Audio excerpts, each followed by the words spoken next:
May mapagpalang araw, makinig tayo. Okay. Basta makinig tayo. Patungkol po ito sa turo't aral ng Diyos na siyempre tayong mga tao, bigas po tayo mapagkailangan. Ang totoo niyan, mayaman at mahirap mapagkailangan. Walang taong hindi nangangailangan. Itong ating mapapakinggan ay patungkol sa biblical teaching. Tuturuan tayo ng Biblia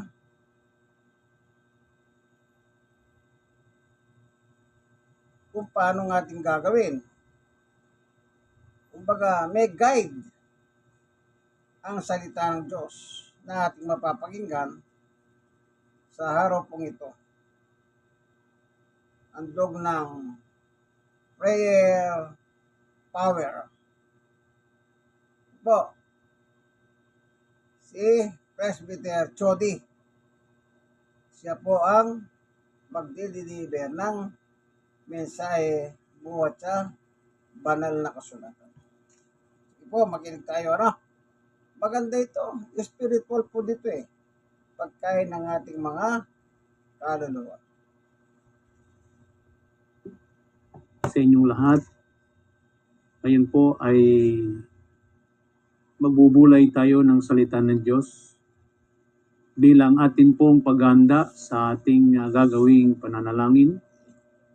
At bago po sa ating tuluyan na pag-aaral ng mga salita ng Diyos, ay ibig ko po na kayo ay anyayahan ninyo pong panoorin ang Oras ng Katotohanan sa TV5. Ito po ay inyong mapapanood tuwing Linggo, ikapito ng umaga hanggang sa ikawalo. At tiyak po na kayo ay pagpapalain ng Panginoon. Sa mga sandaling ito, sa ating pagpapatuloy, ay akin pong babasahin ang sa aklat ng Mateo sa Kapitulo 7, ang talata ay 7. Dito po iilog ang ating pag-aaral. Ang sabi, magsihingi kayo at kayo'y bibigyan. Magsihanap kayo at kayo'y makasumpong. Magsitok-tok kayo at kayo'y bubuksan. Sa unang pangusap, makikita po natin na ang sinasabi po ay magsihingi kayo at kayo'y bibigyan. Amen. Ang panalangin, mga giliw na taga-subaybay, lalo na ang mga kapatid, ang panalangin ay paghingi sa Diyos. Kaya kung tayo po ay nananalangin, tayo ay humihingi sa Diyos. At kung hindi tayo nananalangin, ay hindi tayo humihingi sa Diyos. At ano nga ba ang magiging resulta kapag hindi tayo humihingi sa Diyos na siyang panalangin? Sabi sa ibang mga talata, wala kayo sapagkat hindi kayo humihingi. Ibig sabihin, yun pong ating kalagayang hindi maganda, kulang sa lahat ng mga bagay, ay sa atin din po ang kakulangan.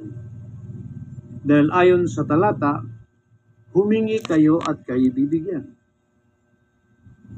Magsihanap kayo at kayo makasumpong. Ibig sabihin, ang Diyos ay Diyos na hindi mapagkait nung pangangailangan po. Amen. Natin. Ang kailangan lang ay humingi tayo. Amen. Manalangin po tayo. Praise God.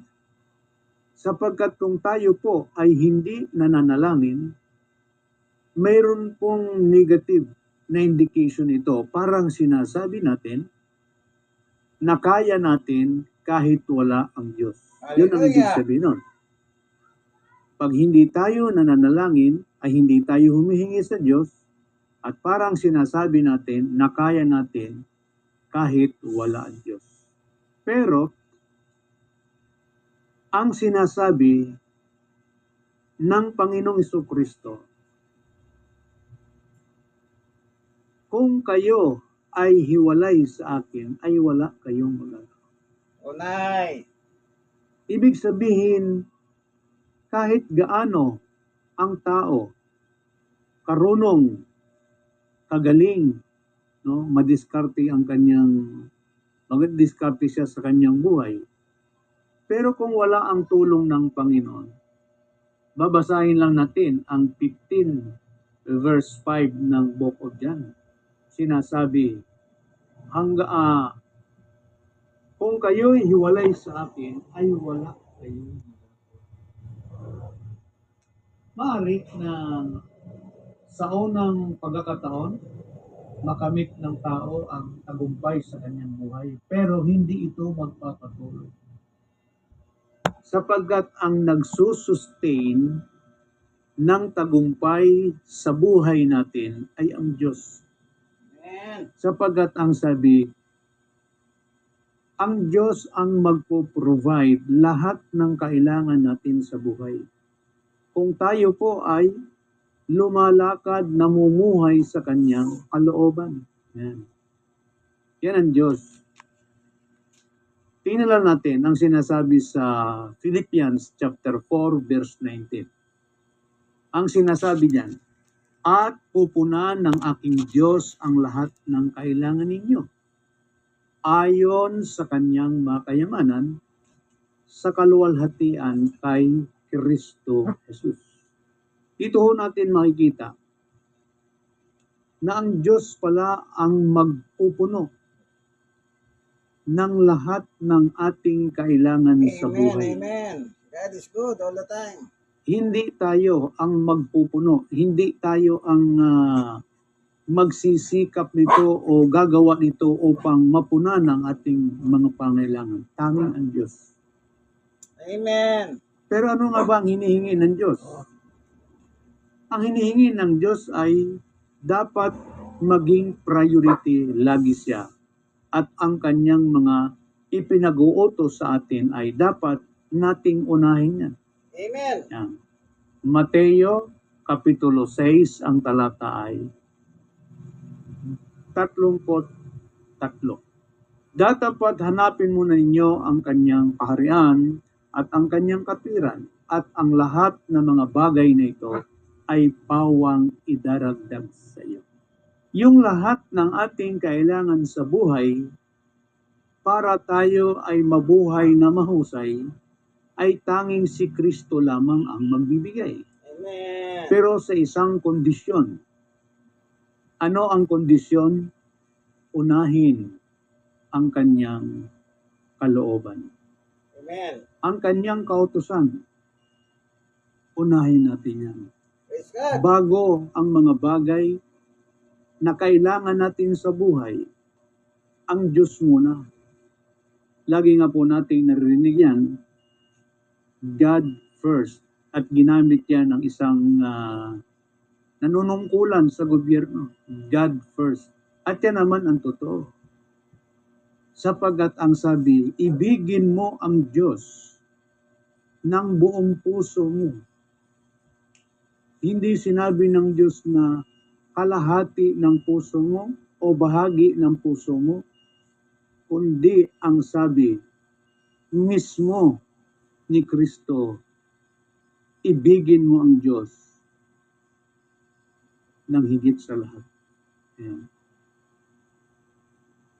Kaya pag ating ginawa ito, yung tungkulin ng Diyos sa atin, gagawin din niya.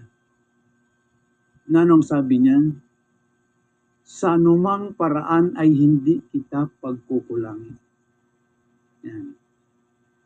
Amen, Ito po amen. ang dapat maunawaan ng ating mga kababayan na dapat ang magiging priority ng tao ay ang Diyos muna. Amen. Halimbawa, ano man ang iyong gagawin, unahin mo munang humingi ng patnubay sa Diyos. Amen. Kaya nga, pagkagising natin sa umaga, ang unang gagawin natin ay pasalamatan ang Diyos sa kanyang God kabutihan first. sa atin. Kaibigan. Yan ang ating unang gagawin. Amen. Pagdilat ng iyong mata, pasalamatan mo ang Diyos sapagkat binigyan kanya ng panibagong buhay. Amen. Kung ikaw ay mayroong maayos na kalagayan sa buhay, ipagpapasalamat mo. Pasalamatan mo ang Diyos sa iyong trabaho. Ano man ang iyong ginagawa, pasalamatan mo ang Diyos upang Amen. maging tuloy-tuloy ang pagdaloy ng gabay at patnubay ng Panginoon. Praise God. Sapagkat sinasabi mismo ni Kristo bago siya umakyat sa mga langit. Ang sabi niya, ituro ninyo sa kanila na kanilang ganapin ang lahat ng mga bagay na iniutos ko sa inyo. Amen. At narito ako'y suma sa inyo palagi hanggang sa Praise katapusan. God. Yan yung sinasabi sa aklat ng Mateo sa kapitulo 28, ang talata ay 20. Chapter 28, verse 20. Kaya ang ipinagbili ng ating Panginoon sa mga apostol, humayo kayo at inyong pangaralan ang lahat ng mga tao at ang bawat maniniwala sa inyo, bautismo ninyo. At ituro ninyo sa kanila ang lahat ng mga bagay na itinuro ko sa inyo. Amen. Kaya dito natin makikita mismo na ang mga pagtuturo ng mga sugo ng Diyos ay ang itinuro din naman ng ating Panginoon Jesucristo. At habang ating sinusunod ito, ang kagandahan nito, ang sabi ay, sasamahan tayo ng Panginoon hanggang sa katapusan ng sanlibutan. At ano nga ba ang kagandahan pagka tayo ay sinasamahan ng Panginoon? Ang sabi sa aklat ng Romans chapter 8 verses 31 to 32, ang sabi, ano ang ating sasabihin sa mga bagay nito? Kung ang Diyos ay kakampi natin, sino ang laban sa atin? Kaya sabi, if God is with us, who can be against us? Ibig sabihin lamang, you will become victorious servant of God. Magiging successful ka, magiging mapagtagumpay ka. Amen. Bakit? Sapagkat ang Diyos ang iyong kasama. Amen. Amen. Sinasamahan ka ng Panginoon. Magtatagumpay ka sa lahat ng layunin ng iyong buhay sapagkat mayroon kang patnubay ang Panginoon. Ang sumunod na sinasabi ay kung hindi pinagkait sa atin ang sariling anak kundi ibinigay dahil sa ating lahat, bakit hindi naman ibibigay sa atin nang walang bayad ang lahat ng mga bagay? Kaya ang garantiya, kung si Kristo na bugtong na anak na mahalaga sa Ama ay naibigay sa atin, yun pa kaya nating kailangan hindi ibibigay sa atin? Amen. Amen. Praise God. Ang ating mga kailangan, kung tawagin lamang yan ni Kristo, ay mga karagdagan. Di ba? Sa 6:33, ang sabi, unahin mo ang kanyang kaharian at ang kanyang katwiran at ang lahat ng mga bagay nito ay pawang idaragdag sa iyo. Amen. Maliit na bagay pala yung ating kailangan. Ang tawag ng Panginoon ay karagdagan lamang mga yan. Amen. God is good. Pero pag ating inuna ang kalooban. kalooban ng Diyos, lahat ng iyan ibibigay ng Diyos sa atin. Amen. Amen. Amen. So, huwag tayong makalimot at huwag po tayong maligaw na hindi natin pasalamatan ng Diyos sapagkat nasa Kanya ang lahat ng bagay na kailangan natin sa buhay. Siya ang magpo-provide. Ang Diyos ay producer, yan. Provider. Amen. Lahat ng ating kailangan, siya lamang ang magbibigay nito ng kapahintulutan. Amen. Diyan pumapasok yung sinasabi. Pag naukol ay bubukol yung kasabihan.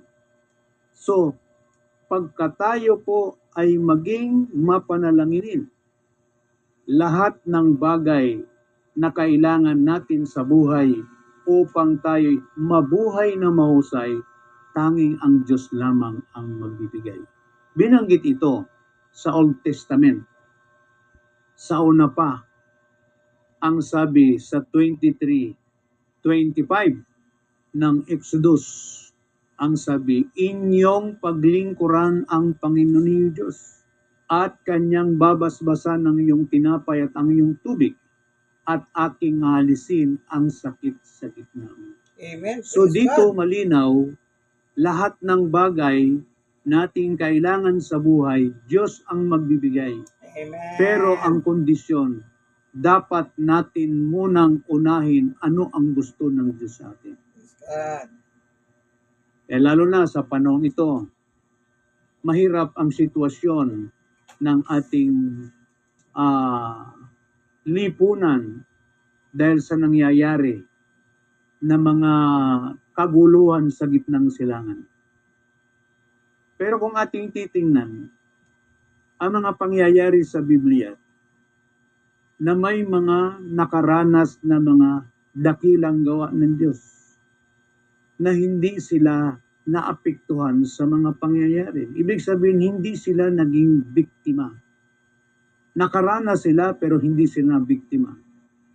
Gaya lang ng babaeng balo na taga-Sarepta, na sila ay mamamatay na sana nung araw na yon sapagkat last na lang nila na pagluluto ng pagkain nilang mag-ina. Pero dumating ang lingkod ng Diyos at kanilang pinagsilbihan. At ang sabi, hindi sila namatay. Bagkos kumain sila ng maraming araw hanggang dumating ang tagulan. Ganyan ang gagawin ng Diyos sa atin sa panahon ito. Huwag kayong mabahala. Huwag po kayong magulumihanan. Sabi nga po ni Jesus, let not your heart be troubled.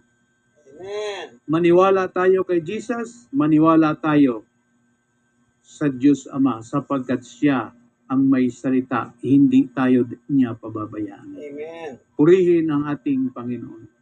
Tayo po ay sandaling mananalangin. Ama naming Diyos, maraming salamat. Pagpalain mo ang aming mga taga-subaybay Amen. at nawa dumating sa kanila ang kapanatagan. At Amen. magsimula kaming sama-samang mananalangin. Amen. Sama-sama kaming humingi upang kami bigyan mo ng biyaya. Amen. Pagpalain mo at buksan mo ang iyong daan ng pagpapala sa bawat isa. Amen. Sa pangalan ni Jesus, ito ang aming dalangin. Amen.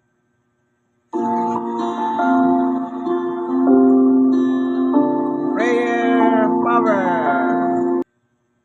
Napakaliwanag po. Biblical na biblical. Ano nga ating natutunan? Unahin natin muna ang Diyos. Later on, ayun yung ang lahat ng kailangan natin, ibibigay naman ng Diyos. Yan ang nakalagay sa Pilipos 4:19. Pupunan ng Diyos ang lahat ng ating mga pangangailangan. Kaibigan, tayong mga tao, mayaman man, mahirap, mapagkailangan. Lalo na kung yung mahirap talaga. Sabi nga, mahirap pa sa Tagalog. Pero, ang kondisyon, unahin mo muna siya. Mahirap bang unahin ang Diyos? Hindi po. Kaya sabi ni Presbyter Jody, pag-gising mo sa umaga, pasalamatan mo na siya. Hanggat nasa banig ka, kaibigan, huwag ka na maghanap pa ng magandang lugar. Sa banig pa lang, pagmulat ng iyong mata, pasalamatan mo na ang Panginoon Diyos. Eh bakit? Eh binigyan ka niya masarap na tulog eh. At ginising ka niya ng umaga. Kahit nakahiga ka, kaibigan, pasalamatan mo na. Basta namulat ang iyong mata, ibig sabihin, nagbalik na ang iyong urirat. Pasalamatan mo na kagad ang Diyos. Always give thanks unto God. Mahirap ba yun? Nasiga ka lang, napagmulat ang mata mo, hindi ka ba yung iba kasi, hindi ba pagpasalamat eh. Pagmulat ng mata, ano sinasabi? Sa asawa niya, darling, ano bang almusal? O kita niyo, almusal ka, yung pasalamat sa Diyos, hindi niya nagawa. Ugali po natin, maging ugali natin mapagpasalamat. Lagi nating unahin ang kalooban ng Diyos. Unang Thessalonica chapter 16, 17, 18. Ang magpasalamat po sa Diyos ay kasalooban mismo ng Diyos.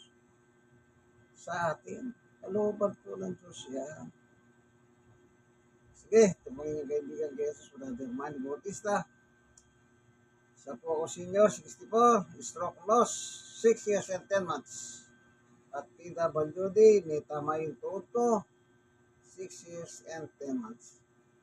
Sige po, no? God bless po sa inyo. Nawa, tatnan kayo ng salitang ito na nasa mahayos na kalagayan. Babayo, unahin po natin ang Diyos. Amen? Amen.